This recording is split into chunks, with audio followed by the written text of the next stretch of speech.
Hey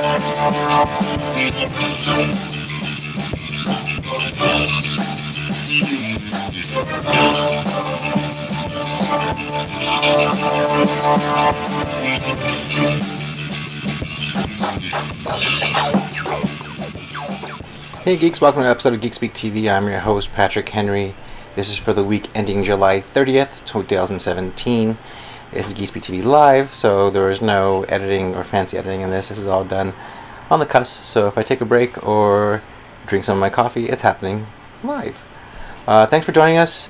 Normally what we do is we cover the Week in Geek, talk to you about what's been going on, any kind of news and updates.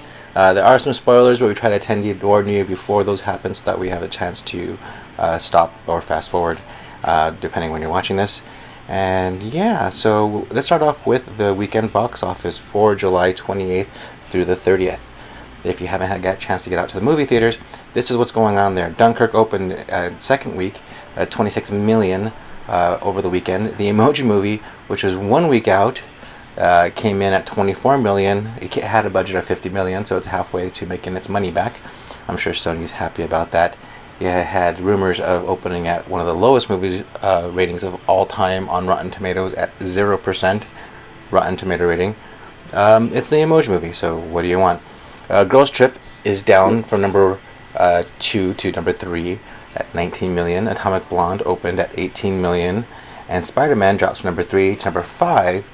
It's 4 weeks out at $13 million total box office. Now here's some spoilers coming up if you're a huge Star Wars fan. There are some toy images that were recently leaked. So if you don't want to know anything about the Last Jedi movie coming up, you might want to just fast forward. I'll put up a little graphic right now. This is concerning the Snoke's Praetorian Guards. There was some artwork that was leaked early on, and it turned out to be true. So that's what the Praetorian Guards kind of look like. We do have some more images for you, so we're going to put those up. Force Friday is a thing. If you don't know what Force Friday is, now you do. Force Friday is when there's a new movie coming out. People go stand in line, and they try to be the first in line to get toys. It's a big spoiler moment, so don't be surprised and don't be shocked if you go out there. You will find spoilers because they're in the toys. This is one of those things. The Praetorian Guards is one of those spoilers.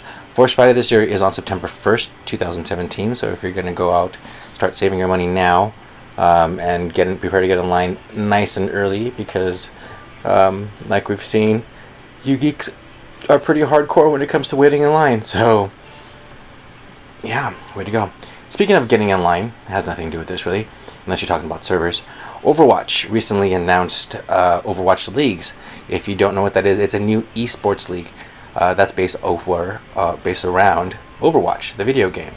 One of the cool things about this is that this is a opportunity for casual gamers to get into the esports leagues, because everybody who plays Overwatch is considered to be a quote-unquote free agent, which means that even if you don't compete or not looking to compete in esports, there's a possibility you might be noticed by those who are competing and get drafted. One of the cool things about getting drafted is you do make a base salary. A league minimum is $50,000 per year, and you also will be housed in one of the team's housing units in one of the 7 major cities, because there's 7 teams right now. There are talks of possibly adding more teams in the future, depending on the popularity of Overwatch and Overwatch Leagues. One of the other benefits that you would be getting are actual benefits, future 401k retirement plans, as well as health benefits. This is the first of its kind for esports. Most other sports do not have any kind of health benefits, but Blizzard is blazing the trail. Now, of course, you know that we are huge fans, like most Americans, of Netflix. Recently, there was an article that got a lot of people concerned that the LA Times published, saying that Netflix was over $15 billion in debt. And of course, a number that large made a lot of us really concerned about the future of our most favorite streaming service, and the future of things like Stranger Things and other movies like that. The strange things about this reporting was that the LA Times later kind of recanted. That's not an uncommon thing. This is a projected debt to production ratio. Netflix itself is actually worth about $75 billion So $15 billion in debt is not that bad. That's debt that is kind of incurred into future projects that they're working on, as well as stuff that they've already worked on. So, for give you an example, Disney is about $52 billion in debt when it comes to that kind of contract to production ratio. I don't know exactly what the motivation for LA Times was for reporting on something like that in the manner in which they did, but Netflix was quick to respond, obviously, because when the average layperson hears that, they obviously get concerned, and that could drive their stock prices down, which I'm sure they did not want. One of the cool things about Netflix that I recently loved, and I'm going to give you a little review on, is Castlevania. So potential spoilers here. Give yourself a minute to get out of the room. Drink some of my coffee.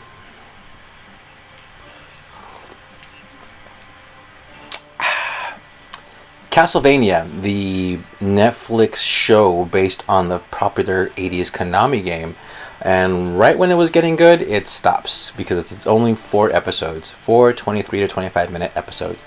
The day that it was released, Netflix did announce that a season 2 is on its way sometime in 2018 and would consist of 8 episodes.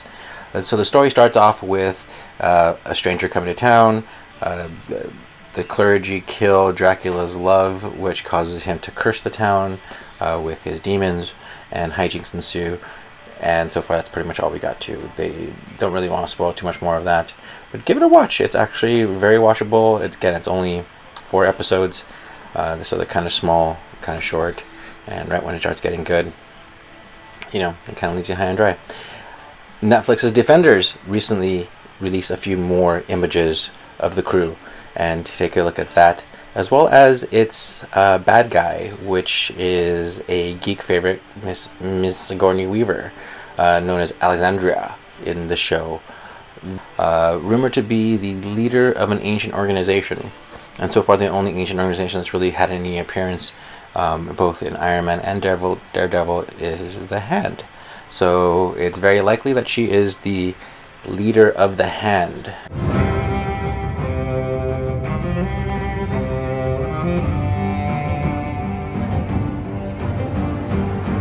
Spoilers! So, episode 3, A Queen's Justice. There are 7 episodes total this season. We are 3 down. Another one happening in just a couple more days. A big thing that everyone was expecting was the big meeting between Jon Snow and Daenerys Targaryen. They are related, if you guys did not know that. They uncovered that at the end of last season. Daenerys is Jon Snow's aunt. Now, Jon Snow's got bigger things on his mind other than, thrones, and Daenerys Targaryen is all about ruling the 7 kingdoms. But then they had a face-off about him bending the knee to her. He would not bend his knee. He, like I said, he is more concerned about White Walkers than he is. I kind of wondered why he didn't, at that point, just bend his knee if it wasn't that big of a deal to him. But, the stubbornness of people in Game of Thrones is kind of mind-boggling sometimes.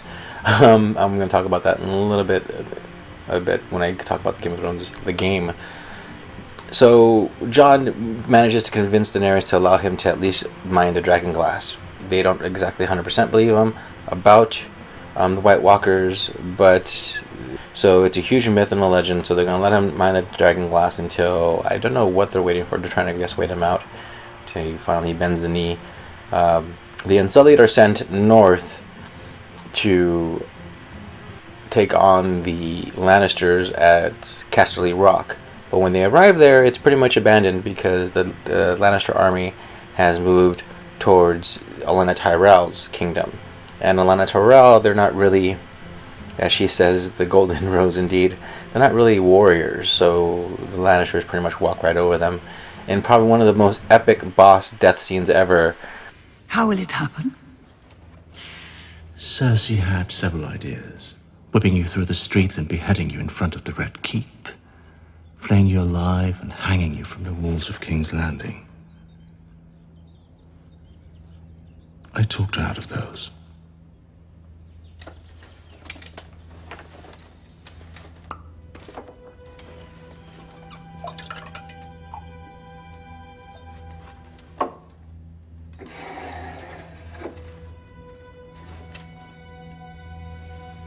Will there be pain?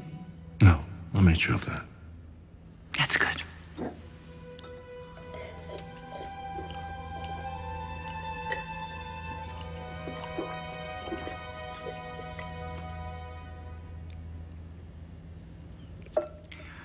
I'd hate to die like your son, clawing at my neck, foam and bile spilling from my mouth, eyes blood red, skin purple.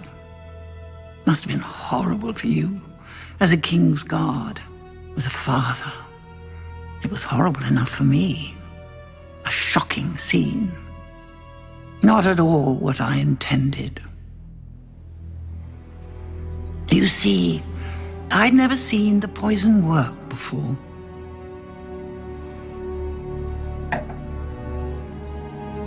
Tell Cersei.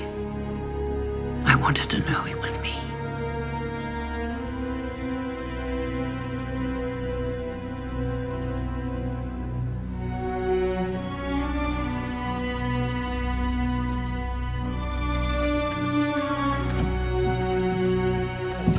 Most people are complaining that Game of Thrones is a little slow. I understand that it is a little slow. That's completely true. But this is kind of like the chessboard being set up right before the big moves start to happen. At least I'm hoping. Each episode so far has been slightly over an hour, but like an hour 5 minutes, an hour 6 minutes, not the hour 20 that we were hoping that they were kind of rumored to be, at least a movie length each. There's 4 more episodes left. Hopefully they get to business very soon, and then we get, at least 3 really good action-packed episodes of Game of Thrones. One of the things that I kind of regret not getting to earlier, and I'm glad I'm playing it right now because it is giving me a little extra Game of Thrones spice that I'm missing, is Game of Thrones the Game by Telltale Games. If you haven't seen this, it's available for download on most major platforms. It's a video game based on a family in the Game of Thrones universe. You do interact with some of the main characters of Game of Thrones. It takes place around the time of the Purple Wedding and the Red Wedding, so it's kind of cool. I highly recommend it if you're a Game of Thrones fan. It's not a button masher action-packed game, it's an RPG, and it's kind of a choose-your-adventure RPG as well, so there's consequences to your actions and you have to make split-second decisions. Which is really cool, and you kind of realize how hard it is to live in Westeros and play the Game of Thrones. You make some bad decisions, and just like Game of Thrones, some random main characters die very suddenly and kind of shockingly. And that's one of the cool things about it, I think. So it's one of those video games that if you're a gamer geek and you're looking for some Game of Thrones video games to play, Game of Thrones by Telltale Games, it's a good one. I highly recommend it. And you can get it's broken up to 6 episodes. You can recently it was available as a free download for the PlayStation Network, which is how I actually got it. I'm not too sure what it retails for now. I believe it's $29.99. All 6 episodes are, I believe, you get the whole season pass for under $100. It's pretty cool. I'm gonna definitely want to play a couple of times and make some different decisions and see how the storyline might change, might not change. But it's got that high replayability factor, and it's pretty cool to live in the Game of Thrones universe for a little bit. And that pretty much does it for Geek Speak TV this week. Again, we doing some more updates as time permits. Thank you guys for watching. We really do appreciate it. Go to our website, geekspeak.tv, for daily updates from the world of geek. And there's a bunch of links to a bunch of other websites there as well. Thanks for watching. You guys have a good night. Take care.